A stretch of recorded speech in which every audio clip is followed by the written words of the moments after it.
Hello, amateurs. Welcome to another episode of the Amateur Rugby Podcast, here to help soothe your Sunday morning hangover with some wonderful rugby chat about the grassroots of the game. I'm your host, Tim, and I've got another fantastic guest for you today. The role of S&C coach didn't exist when I started playing, #old, but it's now vital in any performance environment. And it's a really interesting space where you're almost between the players and the coaches in some way. And today's guest balanced that really well when he was our S&C coach at Esher Rugby. Please welcome Mr. Simon Elkinson. Elko, how are you?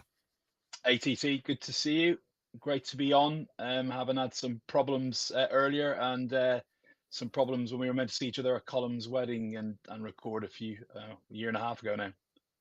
Yeah, this has been a long time coming for sure, but we did record a Hot Topics episode about Ireland in the meantime, which went kind of viral, relative to my channel. So how does it feel to be, a YouTube superstar? Yeah, well, I think we sort of downloaded after trying to work out what happened, how that was so popular. But I think it was because you annoyed a lot of South Africans by saying Ireland were deserved number one. But hopefully we'll do a few more coming into the World Cup in France. Yeah, absolutely. I mean, I think it was because you annoyed a lot of Irish people by calling them the British Lions rather than the British and Irish Love Lions. that. Yeah. I was stoking that fire. Got a lot of heat.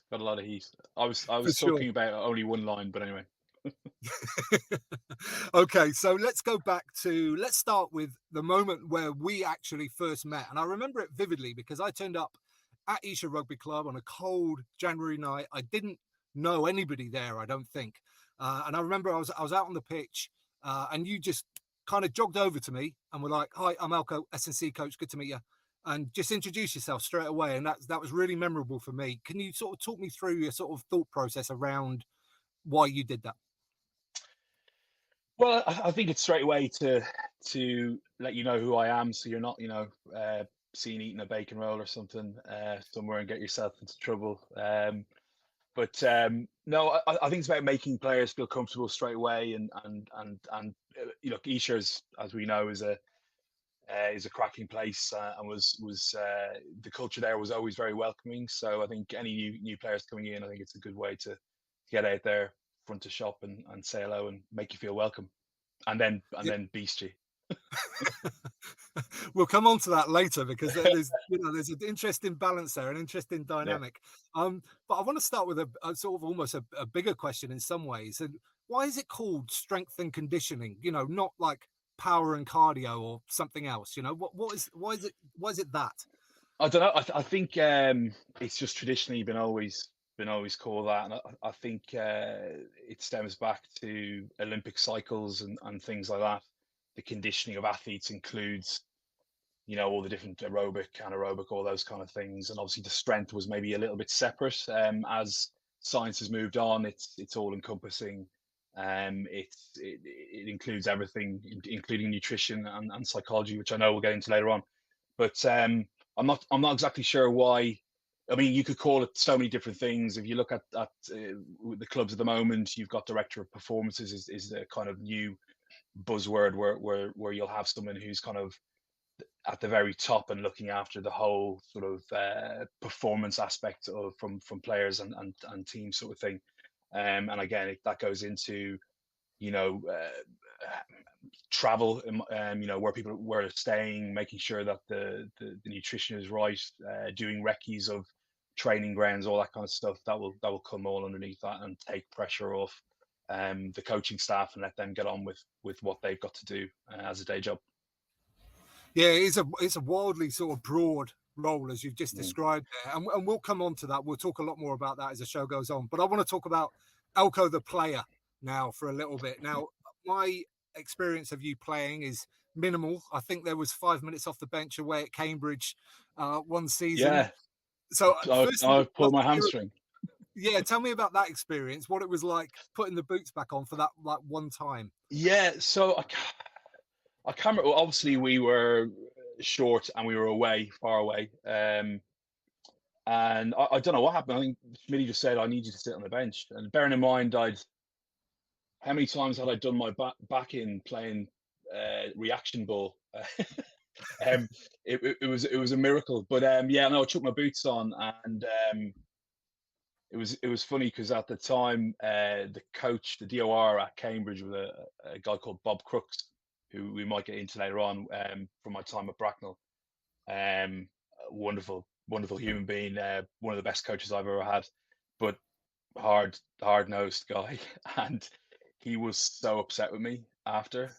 He thought it was a bit of a piss take, if I'm honest. Oh, right. Seeing this old boy jump on.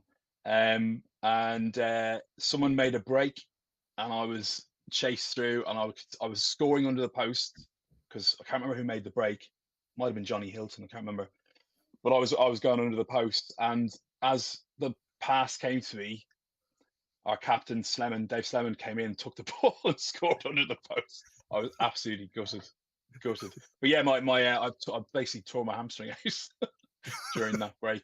Managed to hide it a little bit, and yeah, I think there was only 2 minutes left on the clock. Yeah. Okay. So, I mean, I wasn't as fast as Goldie. Was that the last time you ever played? Yeah, I think competitively, yeah, barring some touch, but yeah, no, that was the last time I've been retired ages. Me and Schmitty were both registered, if you might remember that. We were both registered. I can't remember, was that when we were coming up through National 1 into the champ, or on that kind of roller, so I think to be fair, we had the league sewn up probably, with a month or two to go, so it wasn't that much of a risk to put the old boy on. And what about the early days, Elko? How did you first get into the game? And were you always a hooker like Goldie, or did you move around a bit? No, I started very late. I was playing hockey in Dublin, in goal, and so I don't know how I had a few of my dad's friends were trying to get me to play, and I'd gone to a club called De La Salle Palmerston, in Dublin, another great club, and rugby was not for me. I hated it, hated the contact aspect of it, just awful. And I shied away from it then, and then I went to Ternier College, which is one of the sort of the was but is thankfully coming back, one of the bigger rugby schools in Leinster.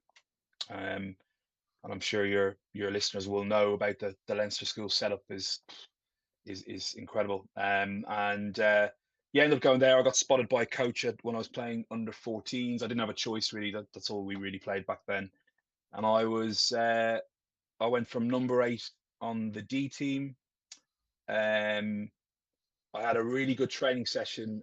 We had a guy called Kevin Putt, who was a Sevens New Zealand guy, and then moved to Ireland, and met a girl over there and stayed there, and was playing for Leinster time, and he was doing some coaching. He played for Ternier Club as well, and he watched a game of ours, and I played decent enough, and then he spotted, and someone said, "Oh, stick him in the front row," and then I was 18 from sort of under 14s JCT, and then into the really sort of the mecca for all kids growing up in Dublin, and Leinster was the senior cup team, which was amazing. I still remember all those games and getting my jersey and all those kind of things. It was a really good time.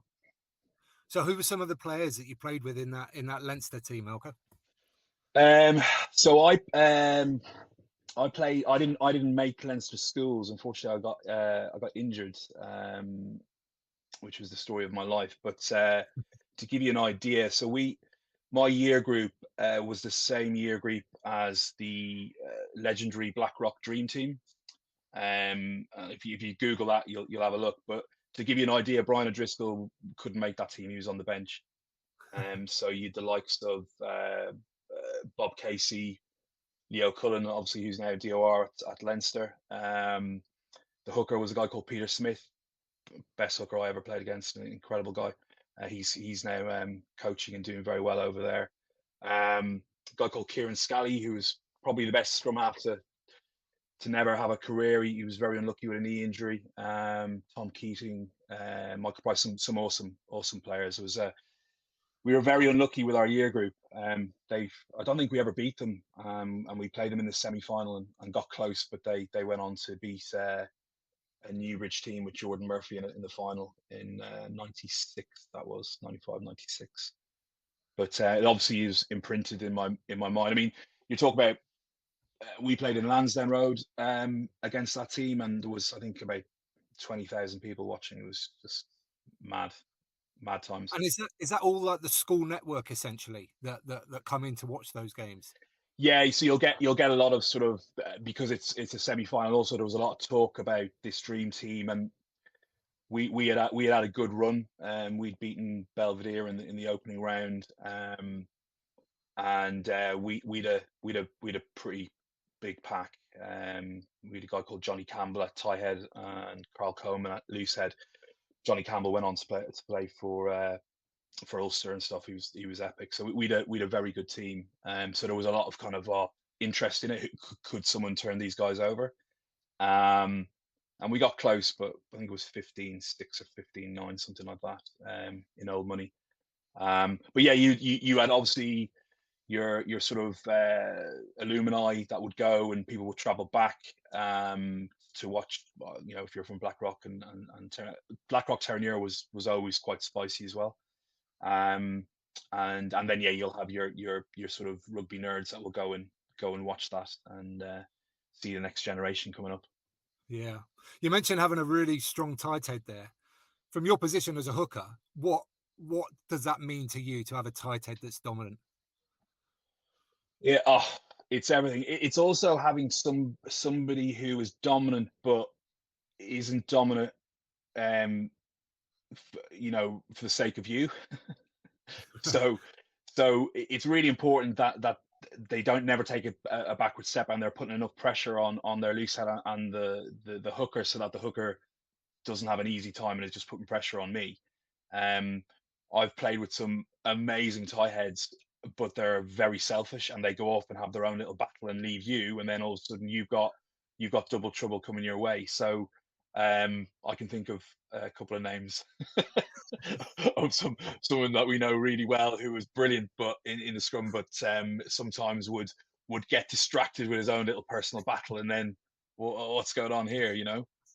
So it's everything. That's why rugby is I think the best sport in the world. You've got individual battles going on, but you've got to be disciplined to hold back from that and do the right thing for your teammates in that moment, sort of thing.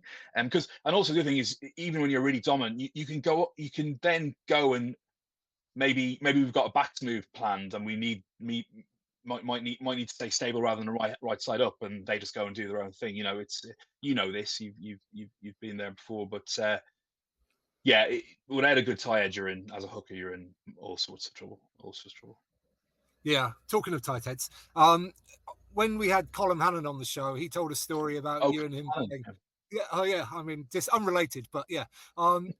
He said there was a story about when you're at uni and you'd march. You know the story I'm talking about. I'd like to hear it from your point of view, Elko. What was your side of that?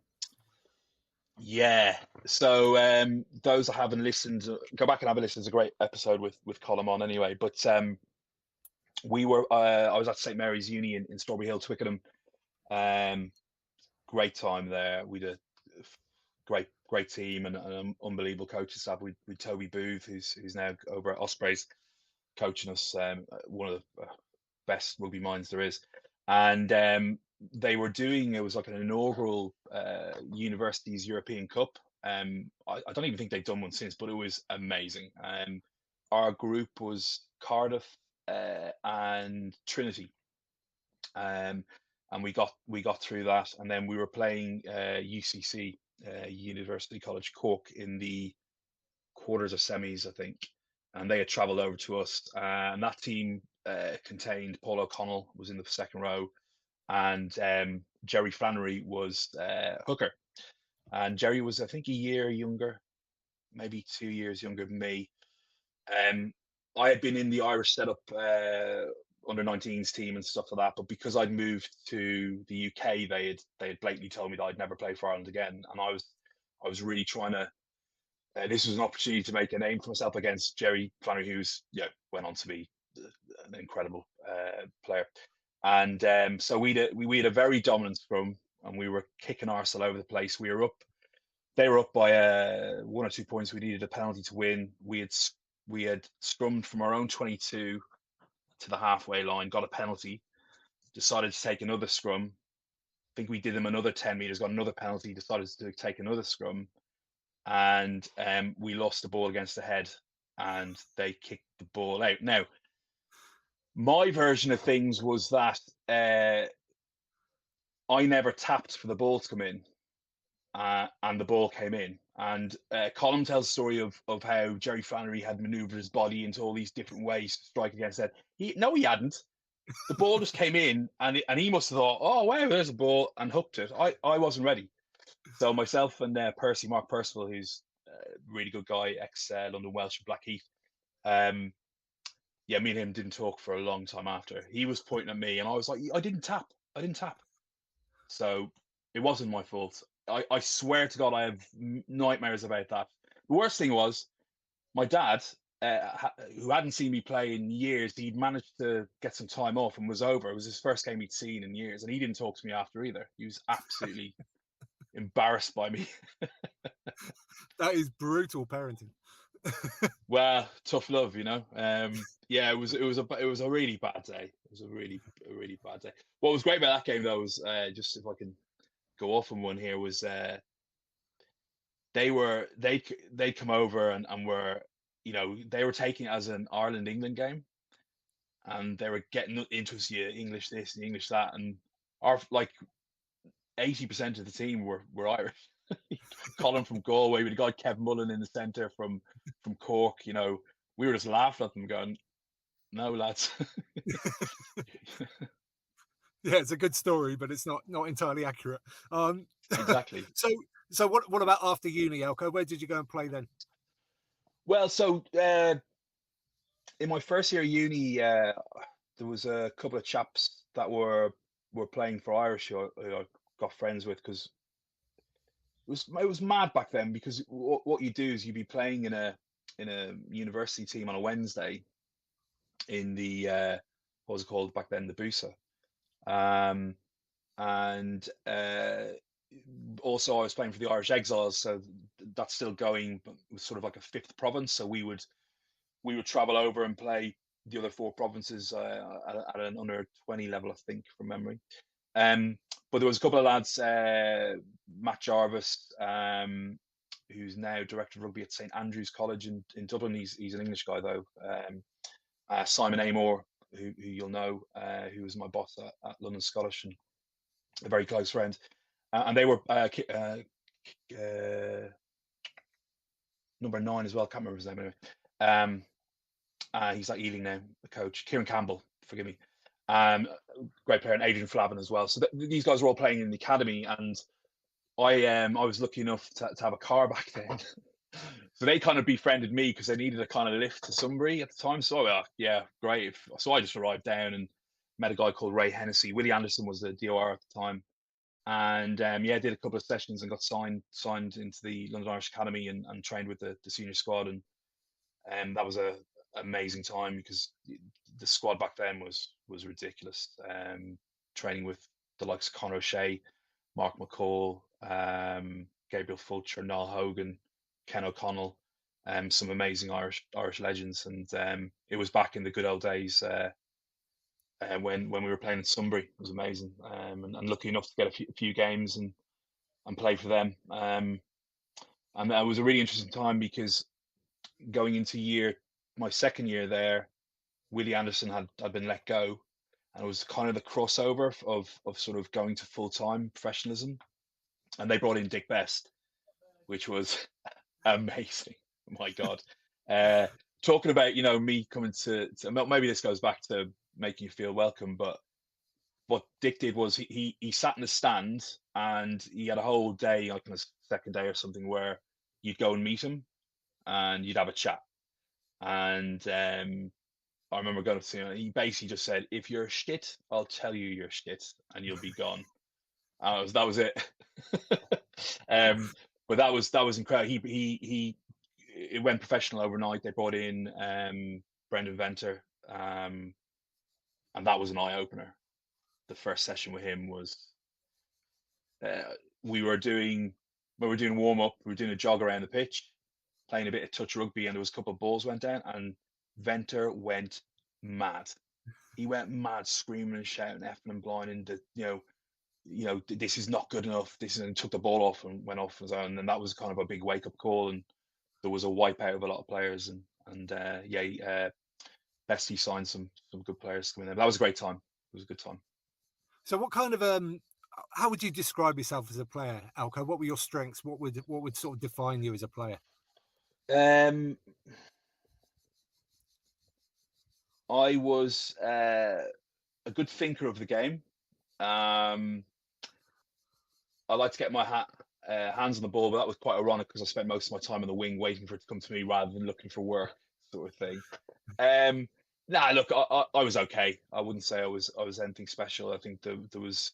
I love my set piece. I love the practice around that, the discipline of doing that stuff.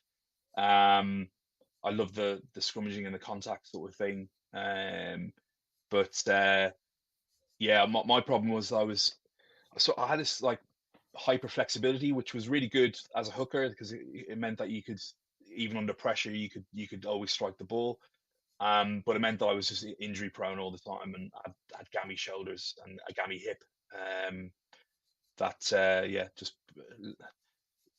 I could never get a run of games where I get any consistency. I'd probably do 6 weeks, get injured, have 3-4 weeks off, then come back and then go again. But there was some better players at the time that you just gotta say, looking back now, then it was mentally horrible, right? You're thinking, why am I not getting picked and what's going on?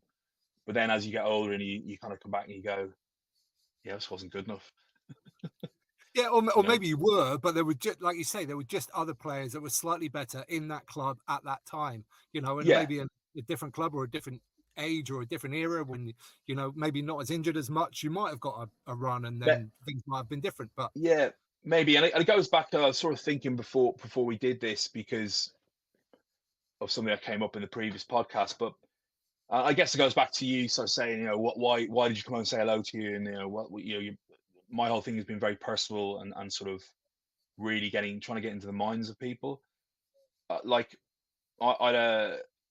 played for Blackheath at 2 stages, but I had a coach there who coaches at Esher now and really good bloke. But when he was coaching me, I was always asking, what do I need to do to get into the first team? Because I was on the bench and I wasn't getting any. Back then, there wasn't the thing that we have now where front row do not play for full 80 minutes very rarely, right? It's just not whatever level, because you can see that you can create a huge impact. And we had a club stalwart at number 2 who had played for years and years, who was the captain, who was brilliant, very good player. But I never got a chance, I never got a run, and I was always asking, what do I need to do? Just give me some tasks, give me some goals, I'll go away and work at it and come back. And I was just like, nothing, just train harder. And I found that very frustrating. So when I became a coach, then that was something I tried to do more of. And as you said earlier, trying to be the link man between the coaching staff and the players, being that person in between who can deliver messages in a certain way that won't ruin a player mentally. And then also trying to give them carrots to go, look, well, player A does this better than you, and they had this many carries. And when you're playing for the Seconds next week, if you do X, Y, Z, then you're in a better place to be selected. Those kind of things, helpful things that. But look, we all learn as it's no one's the finished article, right? No, absolutely. And was that a case almost of like you wanting to feel valued in terms of those conversations? 100%. Yeah. Feel part of it. Like it's not about, well, it is about, but it's not just about creating weights programs or running programs or doing testing. The more amateur you are, the less that stuff matters, and it's more about actually influencing, convincing, building people up, so that they have self-belief, and that can be a very powerful thing. You know, it was being with Esher was incredibly challenging because we had a mix, right, of sort of full-time players, but we weren't a professional setup, but we were in a league of professional teams, and half of my job was trying to trick, convince, whatever sort of adjective you want to put in it, but to make players believe that that stuff didn't matter, and actually we were as fit as them, and we've done all this work, and look at your testing scores and all this kind of stuff. But like deep in my heart, I knew that that wasn't the case. There was no way that we were fitter than Exeter or a Worcester or whatever. We weren't. You know, mainly because they have, you know, the day after the game they can recover. Half our boys were in the city on a Monday morning if we were playing on a Sunday. So it is kind of, you know, Junior was on your podcast and kind of said, you know, Elko's was an S&C, but he was like a motivator as well, and that's, I took that on, and I wanted that to be me, I guess, to be seen as that, not just well, here's a program, here's whatever. And actually that was to my detriment when I moved to London Scottish. I'm kind of skipping forward here a little bit. We can go back to the playing, but when you then go into a more professional setup, that motivate role, you don't need that, because it's a different aspect. You're looking at it from a different lens. Actually, you need to be a lot more scientific. You have to have different kit. You need to be doing different testing. It's not about convincing the players, because you shouldn't have to convince them that they're fit, because they're full time, they're doing the training, and so forth and so on. So that was why things like pre-season tours and things like that were so important, about creating culture, creating levels that were acceptable both on and off the pitch, so that you had a band of brothers that were ready to go to war, even though they were going into the lines then, and frankly were up against it every day of the week. You know, it was that they were my favorite times, because it was, you know, maybe it's the Irish in me, you know, you were the underdog every week, and you had to really fight for everything, and you used the fact that they were full time to motivate your guys who were part time. You know, it was a very interesting time, and difficult to juggle. Yeah. Well, so you mentioned there, or sort of alluded to it, the different types of players that you have at a club like Esher. Some that had been full-time professional and then sort of taken the step down, and then jokers like me who've sort of come up from level 5 to have a shot. Very different sort of outlooks, different personalities, different experiences, and different psychologies as well. How did you sort of go about trying to balance all of that and get the best out of all the individuals? Yeah, so, well, it goes back to having the personal relationships and kind of understanding what's going on in people's lives, and things like that, and sort of, you know, what's motivating them, and where their challenges are, and can they do the training that you're setting out for them, and often the case you couldn't. And it was what you're trying not to do is to show any favoritism, or sort of letting somebody get away with one thing and not. And so you had to kind of sit with somebody like a Carl Rudsky and say, look, mate, I know you're knacking everything else, but I need you to do this drill because everyone else is doing it. And I don't care how you're doing it, just do your best for me, and then we'll give you time off here, here, and here. You know, because otherwise, if you let certain players not do things and get away with it, and then the rest of the players see that, that can be very, very damaging, because you'll have someone come around and go, why isn't he doing it? It's like, you know, that's different if they're injured and things like that, obviously. But players tend to talk and will know who's injured and who's not, right?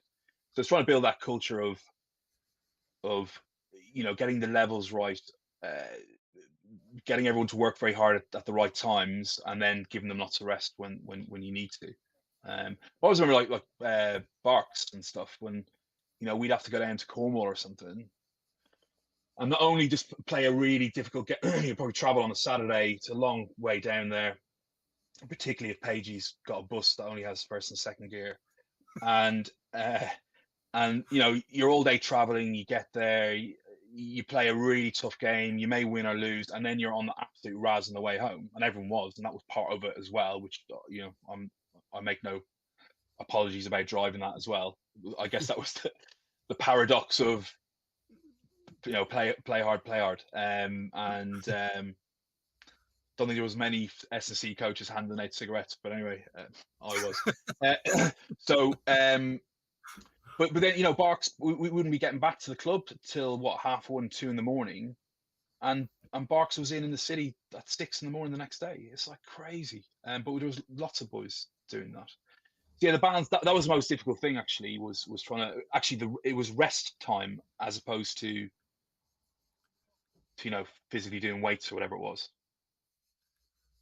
Yeah. Now, you mentioned preseason camps. They were some of my favorite times at Esher for sure. Like, I just loved them. Can you tell me about the racing car that you built in one of the preseason camps? Oh, yeah. I was in Italy, in Perugia, wasn't it? Yeah, that was, I think that was the second year, was it? I tried to do it by what the after party was on the last day. That kind of I think that was the pink year, wasn't it? That was the second year. The first year was Michael Jackson, from memory. We were all in white t-shirts. So. Yeah, so there was, so you there's a lot of work to be done as an S&C coach. So you're down, you're at the ground before everyone else, and we had the van, the famous van at the time, which we myself, Nick, Lozzie, and Dave Page had driven over from the UK with all the kit. And so we get down, set up everything. We had the gazebos with the tables with all the nutritional stuff and the water set up and all that. It was a good setup, and we'd set up all the cones and everything else for Schmitty, and who would have been Pete Richards at the time, wasn't it? I think. Yeah. God. And I don't think we've ever had so many ankle injuries in one session. But yeah, so then and then you do your bit, you do the warm up, and then you've got downtime. You're not really doing anything so I was just bored. So we managed to get all the bags and build a pretty good replica of a Formula One car. It was pretty good. It was amazing. It didn't go down well with my DOR at the time, but c'est la vie. And a previous preseason camp, and again, this is kind of, I guess, what you were talking about earlier, which is the getting the balance right and making sure people get stuff done, so you finish things as a group. And I want to hear the story about Colm in the sand dunes in Wales. Oh yeah, in Port Talbot. Yeah, so we went sort of, that was in between. I think we'd done a couple of years in Portugal, right, and then I think we did Port Talbot. I think that was probably the economic crash, if you look back. I don't know why we hadn't been, but anyway, and then we did 2 years in Perugia with one of our sponsors. But yeah, that's a funny one. So we were down in I think Mumbles, was it? Where there's a massive sand dune, and we'd set things up. And again, it was about let's see who's got what. Let's push these guys. And Schmitty was a big fan of that, and so was I. And it's kind of, I guess, kind of marine training. You are trying to find flaws in either fitness or sort of mental strength. Now I think we've moved on a long way in terms of working environments and things like that, and people's mental health and all those kind of things. And there has been reflection by myself on was that the right thing to do at the time? For me, it was. We didn't have a lot of time. We had to build culture quickly. The easiest way was to do what we did, and that was to train people extremely hard. And if they couldn't hack it on and off the pitch, then they couldn't hack it, and they weren't right for the club at the time. Things may have moved on a little bit now, but in a part-time environment, that's just the way it was with the speed and the time we had. But yeah, I was giving people advice on nutrition as well as part of the gig. What to eat, what not to eat. Now, what people don't know about what I'm going to tell the story is, I think we were leaving the hotel at like 9. So, go down, get your breakfast in about 7:30, because by the time we hit the beach, we'll be training about 9:30. So you need about an hour to kind of. So I was down having a cup of tea in where we got breakfast, and Colm strolled in at about I don't know, 20-9. Right, and I'm like, oh, he must have been down early. He must have had his breakfast early. He goes up, gets a full English, and starts eating it. I'm staring at him, and he's just staring at me, going, so I was livid anyway. So he got the wrath, and he was coming up the hill. We were doing crawls, I think, and he said, he said something like, "Oh, I think I'm going to have a heart attack. I think I'm going to die." And I said, "Well, hurry up and die then."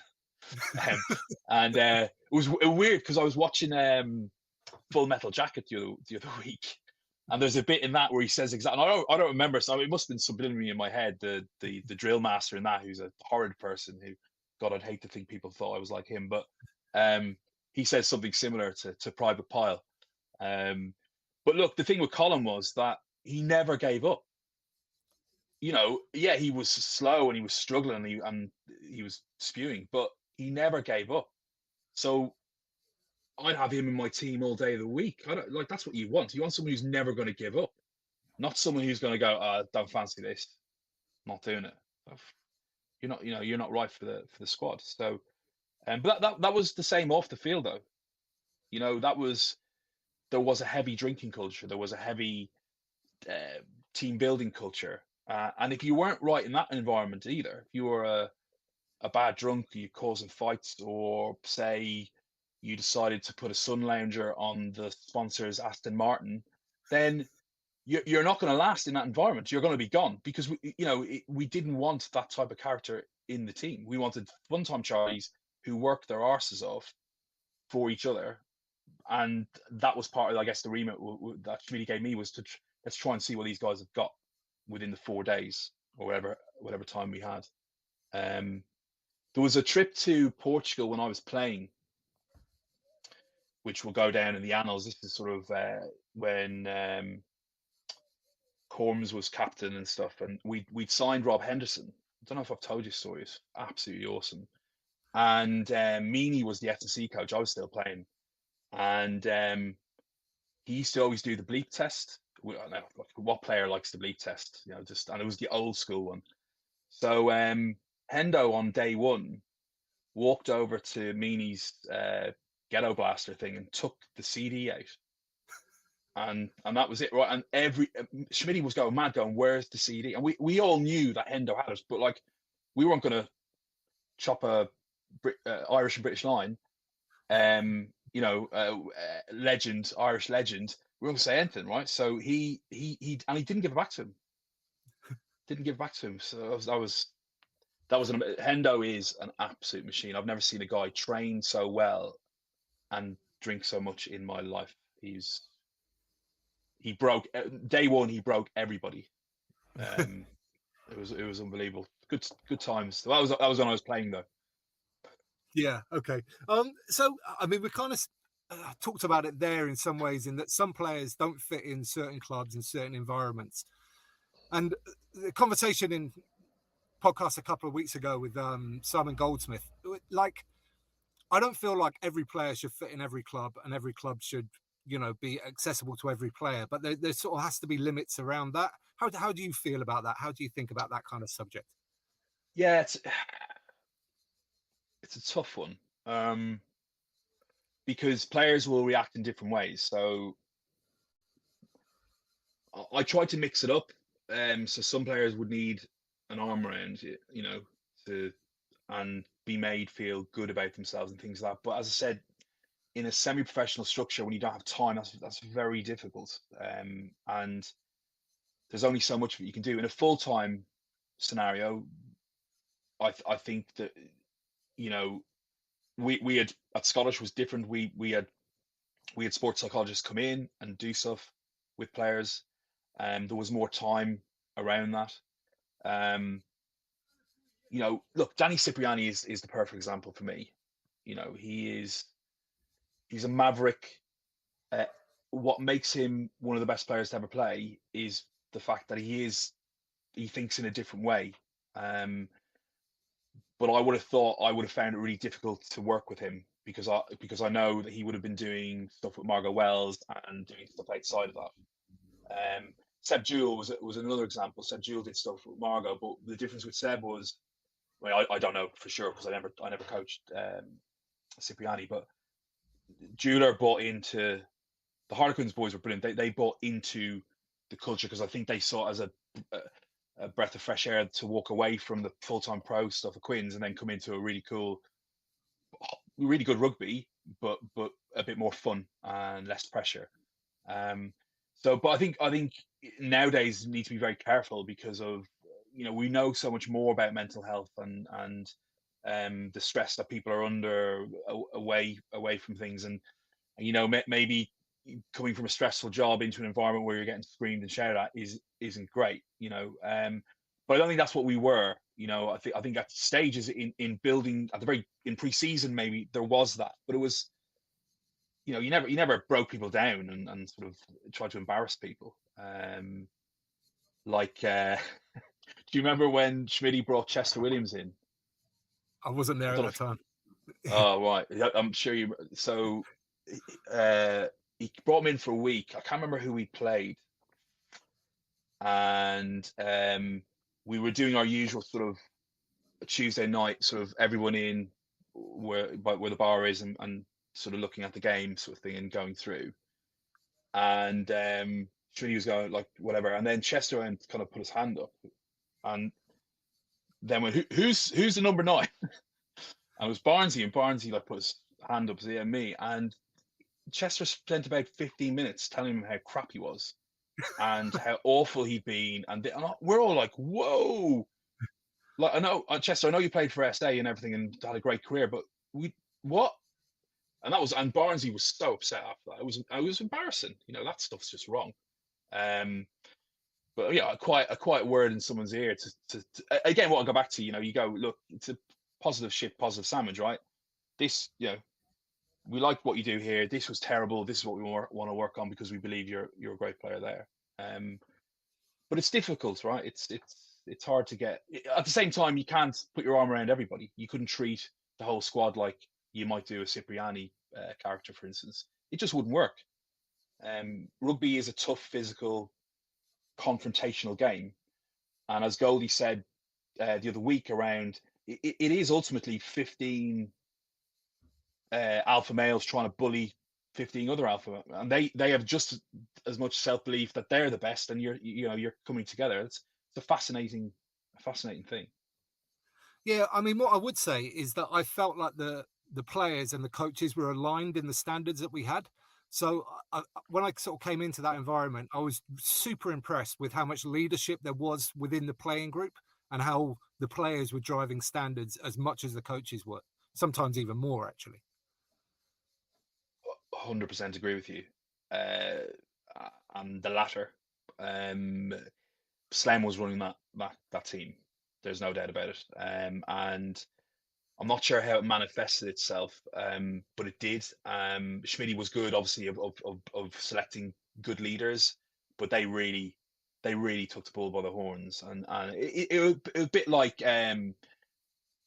Quins winning the Prem recently. That was with Gustard leaving, and then there was kind of a vacuum, and the players just led it, and that's so powerful because it's not like the players are going to take the mick and go, oh, well, we won't bother training this week. Actually, when you empower players, they create probably even higher standard because they know where the limits are more than you might do. They'll know where people are taking the mickey sort of thing. So that was there's no doubt that Esher, the success we had in that sort of probably the season where we came back up with all the records that we broke and everything else, and then into champ. That was really, Slem did a great job on that. It was really player run, and Slem used me as a conduit as well the other way with the coaching team, and then Schmitty used me as a conduit the other way. So I sometimes that was quite stressful, but it kind of worked. It was just delivering messages. Like they might give me a message, and I'll go, I can't really say it that way, but I'll kind of translate it in more friendly chat. And ultimately, it would be things like, the guys are knackered.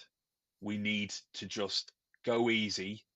I know you want to work on this, but we need to go easy on that this week because they're all wrecked.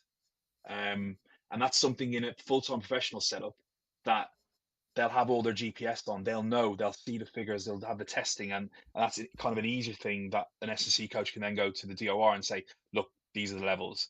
Whereas in a Esher type thing, it's you don't have any evidence backing you up. You've got to just say, look, it's a feeling here. The guys are wrecked. We need to give them a bit of time off.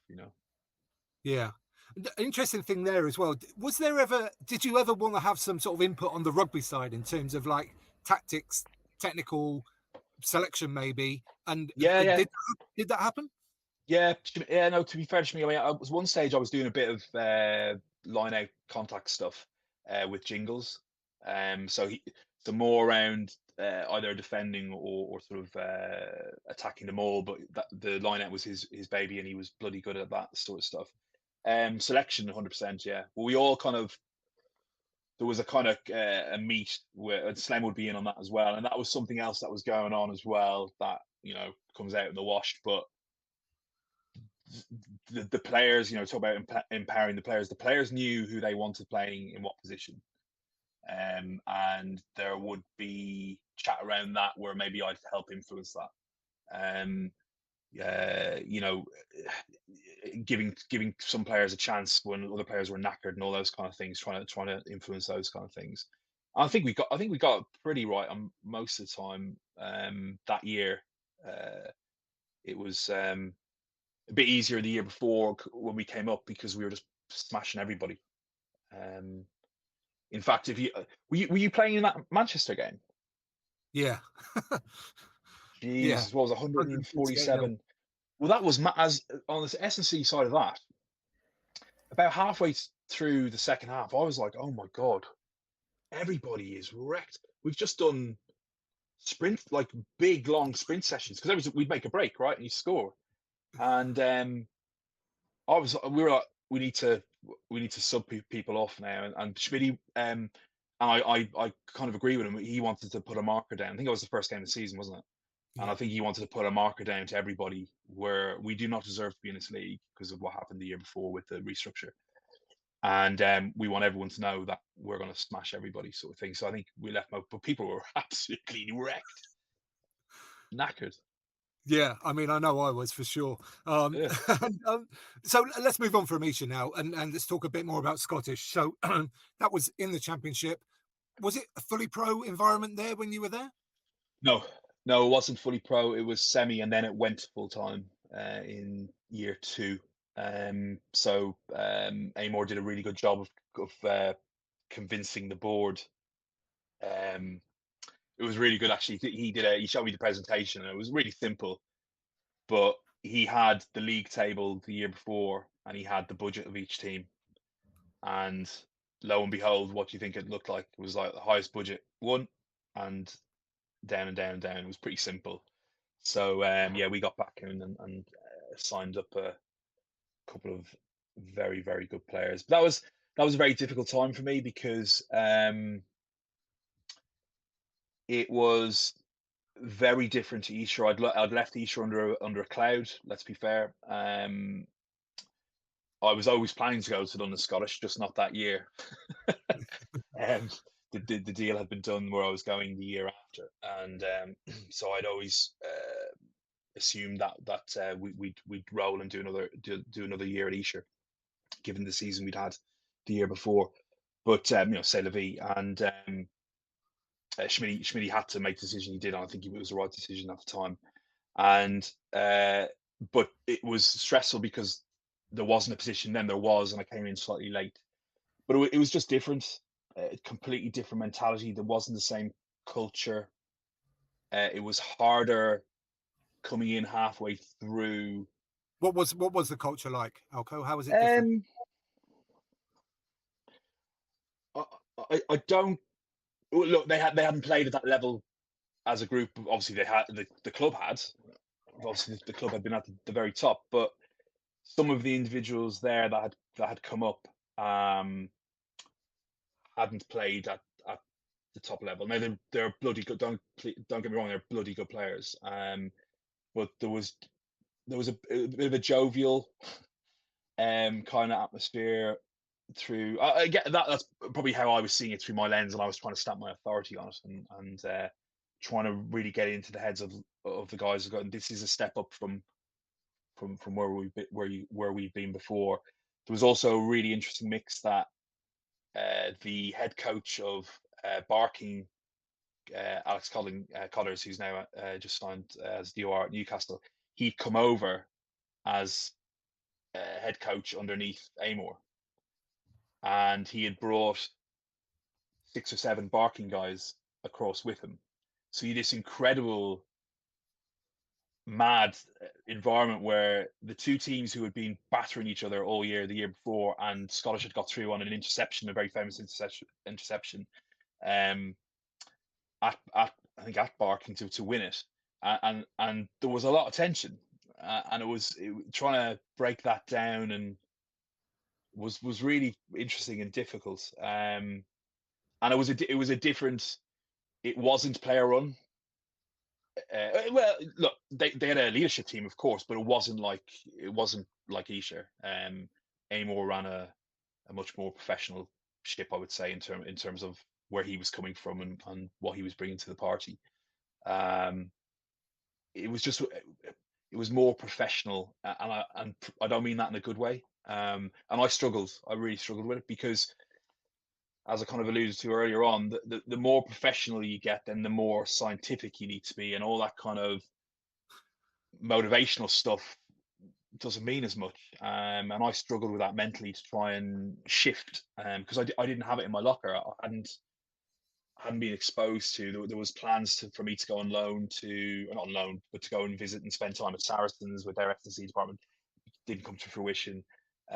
So it was a very tough time, and also because I guess my who I was known for was the Esher guy. I've been there a very, very long time. Been there twice, and as a player and as a coach. And I always remember our first pre-season game was Esher in Esher, and you know me, I'm a joker, right? And that's part of it.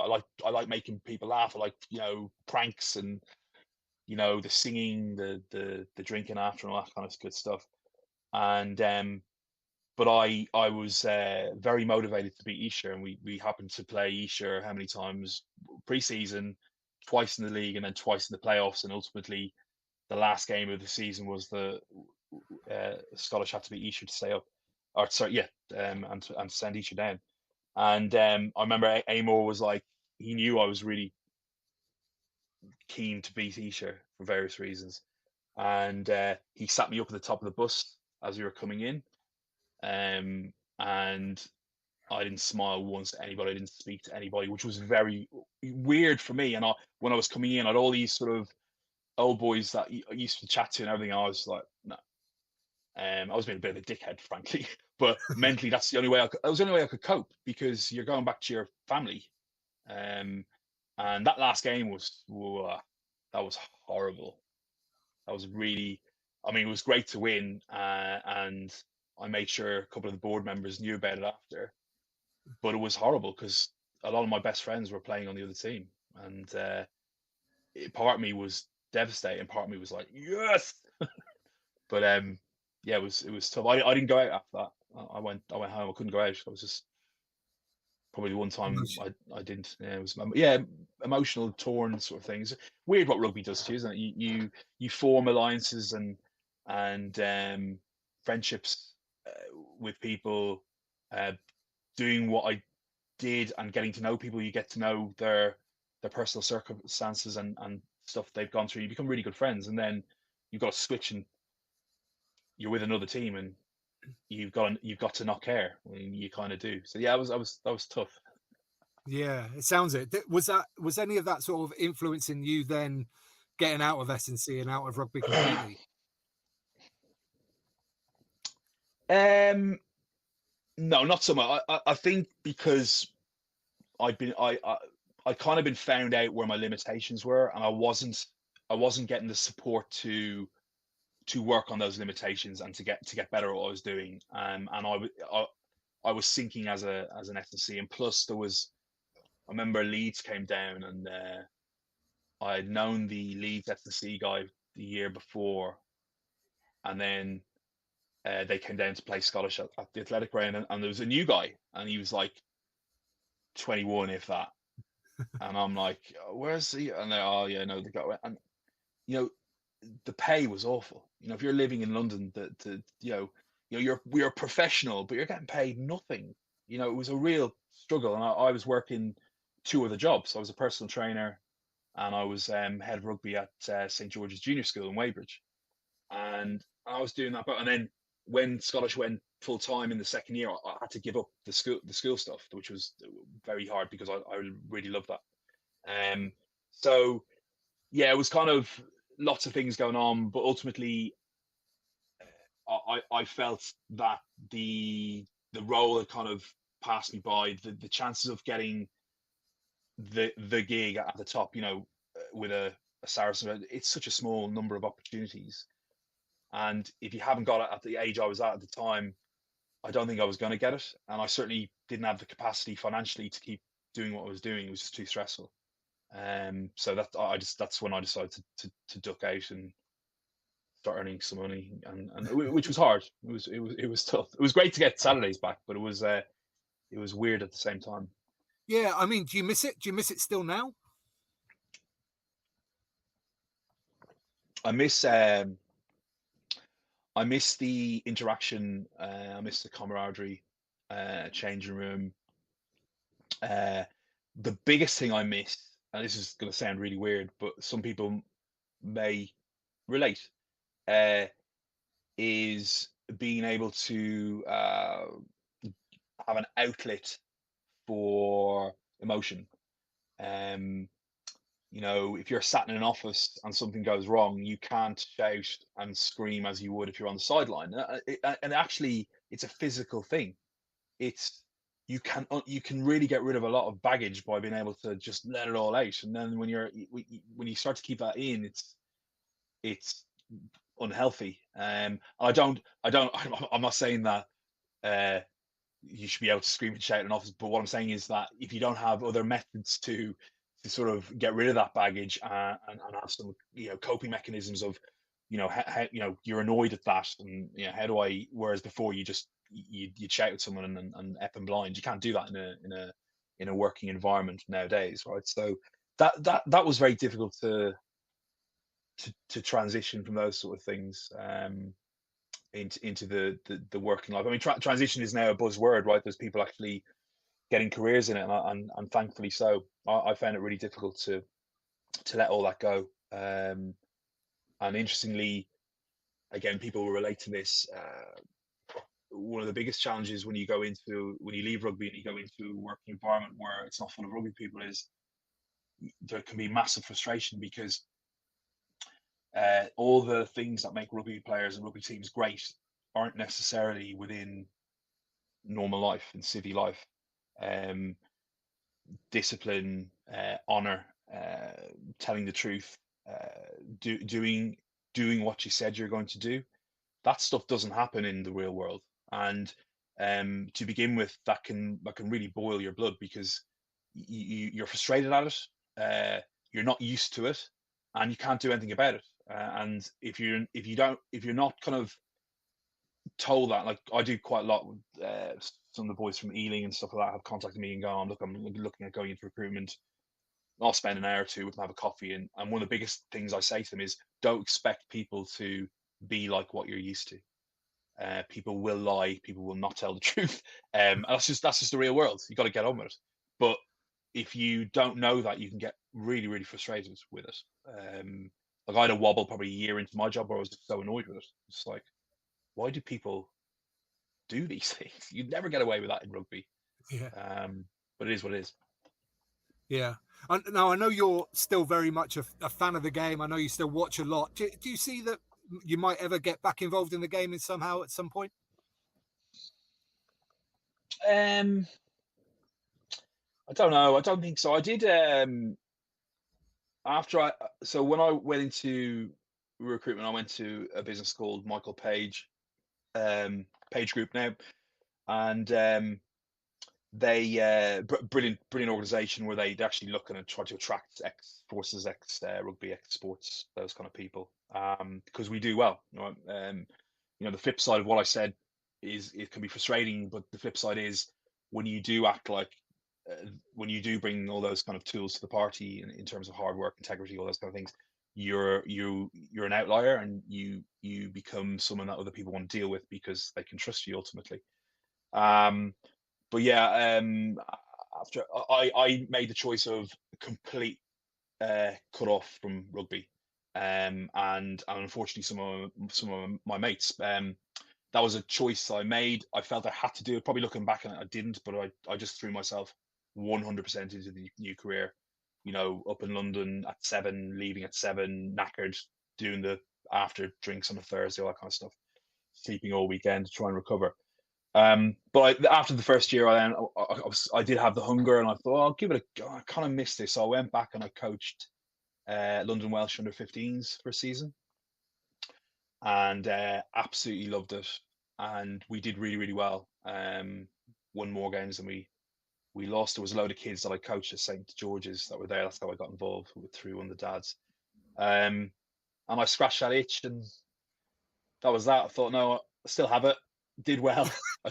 I don't need to go and do it again. And yeah, so no, I don't know, TT. I do miss it. I don't. The game's moved so quickly on, so fast on, even in a 10-year period. I'm not sure what I'd be giving. Probably what I'd like to do is to get in a position where I can help within the transition piece. The problem is it's very hard to monetize that, and I don't mean to be a dick about that, but you know, if we can't all work for free all the time, but I would like to give back, and I have done. Yeah, coaching, I think I'm done on that.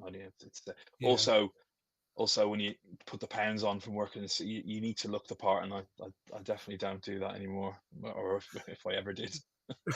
I'm not sure every coach looks apart, but anyway, Yes, we'll move very on to good the point. stash section. Elko, what is your favourite bit of stash you've ever received?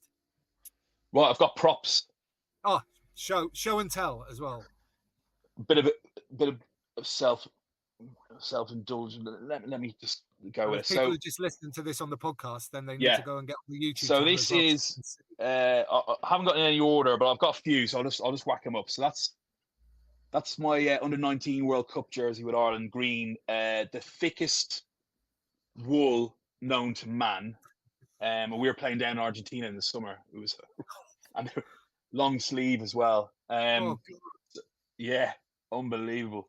We were all losing about like a stone and a half every game. So I guess, look, obviously representing your country was amazing. I know it's only underage, but Jesus, that was amazing. And that was with like the likes of Leo Cullen and Bob Casey as well. That was good time. That was 97. Amazing. Yeah. Got the first ever and quickest yellow card in World Rugby. How long did it take you? We were playing Wales in the 3rd, 4th playoff. I was on the bench. Declan Kidney brought me on halftime, and brought me on in the second half. And again, talking about motivating somebody. So he was in my ear going, "You're a soft Leinster bastard. You're a soft Leinster bastard. You're soft. You're soft." So I was like, ah! So I went on, and we kicked it straight to their 10, and he kicked it, and about 3 seconds later, I whacked him, late tackle, yellow card. There's an old school blue Leinster jersey. That's from the under-19s as well. Proper retro long sleeve again. Yeah, This one is St Mary's. Yeah, Twickenham with the blue Roman numerals, not number 11. Yeah, I love that because we used to wear blue and white socks, as in like one blue, one white, and then I thought it was quite unusual. This is my favourite. Did the white sock always have to go on the same foot? Like, was the left foot always white? White right. Yeah. White right. Whitey. Yeah, that's how I used to remember. Oh yeah, I suppose it could have been left in. That's my school jersey. Ternier College, purple, black and white. My favourite. Oh, we said we'd have no interruptions. Hang on. Put that out. This is, I know Goldie likes a blue and white kind of retro. So that's Dungannon. That's an AIL winning one. It looks like Western Province as well, doesn't it? It does. It does. Yeah, blue and white hoops. Never wore this one. I think this might be the one I wore at Cambridge, although it's very small. That's Esher. They were great jerseys, weren't they? Yeah. Very tight. And this one's a funny one. This was so again a kind of checked one, yeah. So this was the very first Irish Legends game, the one that they do now before all the internationals. That was the very first one that they did. They were obviously really scraping the bucket that I was there. But no, that was really, really great crack. That was played out in Aylesbury, where we're sort of doing the a launch of their new rugby club down in Kent, and we did that there. I think it's because one of the guys that sponsor Aylesbury is an Irish guy and had helped build the thing, whatever. But I've had a few invites back to that. Is that a pink collar? Yeah, it's Cougar. Beautiful. Yeah, good one. Nice. So the reason they're out is we just had the house done, so we're going to sort of look at framing a few. That's why I don't have them out all the time. They just happen to be handy. Swear. Sure thing. What about any awful kits, Elko? Are there any kits that you really dislike? Yes. Well, all away kits I think I just hate them. I hate them. I love the traditional sort of Ireland away white, New Zealand away white, and the South African away white. Just keep it simple. But all these weird ones that they do to get fans to buy them, hate it. Yeah, I'm with you. There's the odd exception for me where an away kit looks quite good, but generally speaking, I agree. Right, mate, we'll bring this to a close. But before we do, is there anything else you want to sort of say, or any sort of closing thoughts at all? No, not really. I think, I think this podcast is brilliant. I think the amateur game is so important. I think to young kids coming up, girls or boys, and also then in terms of old boys like us, you make friends for life, right? As we spoke about earlier on, and there's not many games I think that have that. So I think it's like you said, try and get down to your local club. And my local club was London Irish up until a few weeks ago. So I don't know what I'm going to be doing next year. Probably Ealing. Get down and watch a few games and put some money across the bar. But I think it's the podcast is brilliant. I think it gives a different aspect, not just the normal stuff we hear all the time. And try and support your local club. Yeah, well said. Right, if people want to, thank you very much for that, by the way. And if people want to get in touch with you, Elko, what's the best way for them to do that? Yeah, so Twitter handles Onside Recruiter. Please feel free to get on there. And you can reach me on LinkedIn, Simon Elkinson, and my business is Piccadilly One.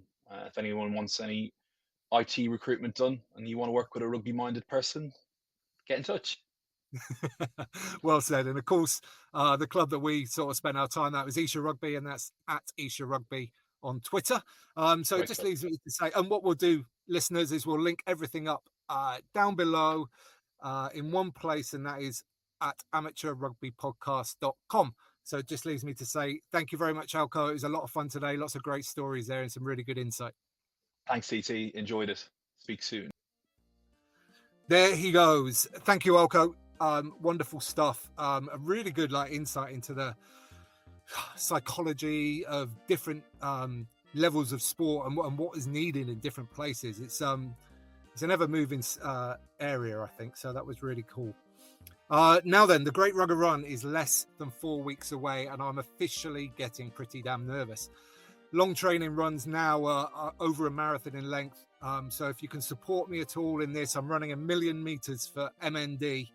Follow on the socials. That is at the Great Rugger Run on Instagram and Facebook, and at Rugger Run on Twitter. And let's try and get as much money as we can to try and kick this awful disease into touch. And if you've enjoyed this podcast, you can rate and review on your podcast player, like, share, retweet, all that jazz, or even join the community at patreon.com/amateur rugby podcast for some bonus content and just to help keep the lights on, really. But what I'd really like is if you mention it to someone in person the next time you're down your local rugby club. But until then, get out and play.